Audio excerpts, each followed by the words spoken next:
So parenting styles I'm talking about because I believe that, at least personally, in all kinds of fields, I want someone that is like a good parent as my leader. I want somebody that cares about me, but also wants to push me to my highest level, who wants to discipline, but do it fairly and be relational. So that's why I'm talking about this. I don't mean to be demeaning at all, because I believe that this is the case for all kinds of different occupations, whether it's corporate, fire, police. I believe that we want a leader that is somewhat like a parent. So leaders within departments need to realize they are there to guide, protect, and defend their first responders. This entails having a guardian mindset. Now you might be asking yourself, what does a leader need to protect, why does a leader need to protect his subordinates from what? Sorry. The answer to that question is themselves. Others making bad decisions, other leaders who create a toxic work environment, the negativity of first responder work, the way they accept changes, making sure they use proper technical techniques on a call, and writing proper reports. That is why you need a good parent as a leader.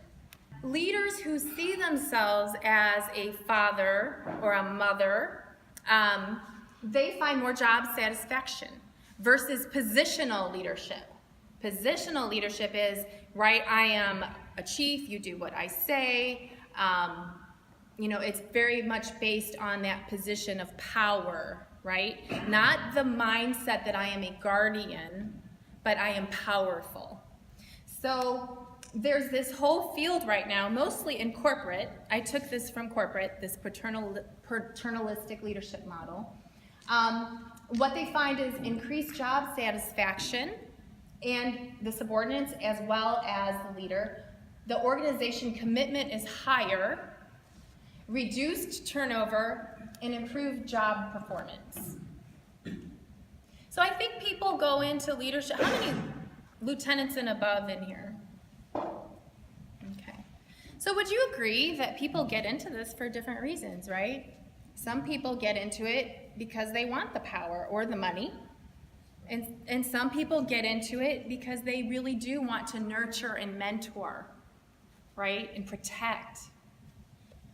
So you want to go into why firemen get into the job in the first place, right? To protect. Well, right, if you think about, and this is one of the things that Pat Kenny were here, he always says that I like. He says we hire a group of people that care, right? Would you describe yourselves that way? And then we all act shocked when that catches up with them and they care, Then we can't believe like that thing happened and I care about it. Why is that affecting me in the way that it is? Well, it's because of who you are. You're a good person. Those things are supposed to affect you. That's okay. That's the message. But then you get into your career, and maybe, for me, I jumped on a job in the Bureau. I didn't know a sprinkler pipe from a garden hose, but I didn't want to be a paramedic anymore. So I'm like, I'll go learn that if I don't have to be a paramedic.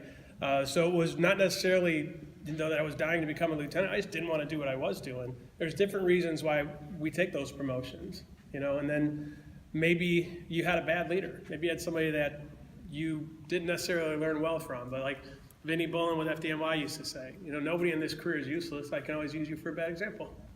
And I had a lot of bosses like that. I said, you know what, I'm not going to do what he did. I'm going to do it differently. And so there's different motivations for climbing the ladder, right? I think we all sort of took the job for the same reason.